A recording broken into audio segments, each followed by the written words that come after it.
Magandang umaga mga kabise. Gusto ko pong i-share sa inyo ang before and after na ginawa ko sa aking biyanan. Although matagal na kaming magkahiwalay ng kanyang anak. Pero nandyan pa rin yung love ko sa aking biyanan. Dahil nga po mabait siya sa akin, mabait rin ako sa kanya. Dahil nga po gusto ko pong iparana sa kanya ang maging relaxing. Para hindi na po siya lalamigin sa tuwing winter. Papunta doon, papunta dito. Kaya ito na nga po yung before and after na ginawa kong toilet.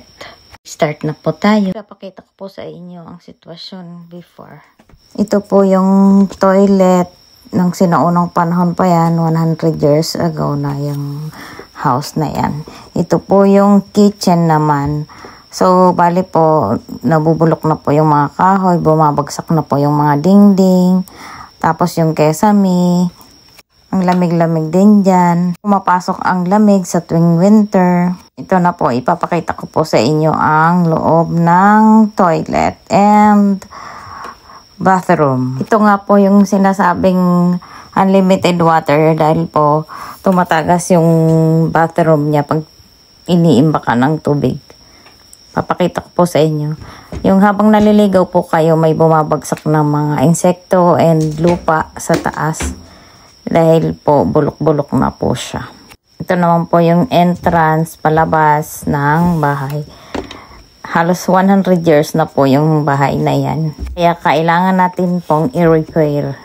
Yan kasi may bumabagsak na yelo. Ito na po, start na po tayo dito sa bagong bahay. Ito na po, nag-start na po kami maghiba ng bahay.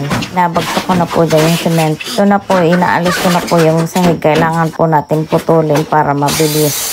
At mabilisan lang po siya para may magamit sila. Sinikap ko nga pong ayusin yan at i-reform yan para at least kahit pa paano, medyo bata-bata pa po yung biyanan ko. Maranasan naman niya yung hindi mahirapan. At ito na nga po, sinisimulan ko na nga pong i-construct ang bathroom. Hindi at po, kailangan ko rin nga pong simentohin yan. And then, nandito na po tayo sa toilet. At ito na nga po yung entrance ng house na dito po yun hinati at nilagyan ko po ng hinoki. Na kahoy, puro kahoy ang gusto ko. At least kahit papano, maganda naman yung design. Nandito na po tayo sa kitchen. At ito na po yung lavatory na kinuha ko dun sa giba. Then ito naman po yung bathroom.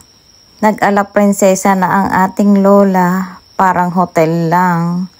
Yan. Welcome. Then nandito po tayo sa lavatory. Puro kahoy yan.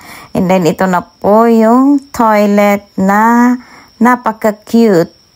And then, ako po yung nag-isip ng ikakabit ko dyan lahat. At binilihan ko rin po siya ng mga design dyan, tsaka mga patungan.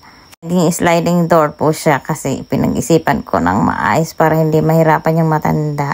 And then ito naman po yung kitchen, ginawaan ko rin po siya ng table. Binilihan ko ng cabinet at ngayon ginagawan ko na naman ulit siya ng cabinet. Ayan po, pipinturahan ko na lang po siya. Ngayon naikabit ko na po yung cabinet niya. Yan po yung ginawa kong table. Tuwang-tuwa din yan po yung biyanan ko dahil sa mga nangyari. Luis po, nagpapasalamat po yung biyanan po sa akin. Thank you for watching.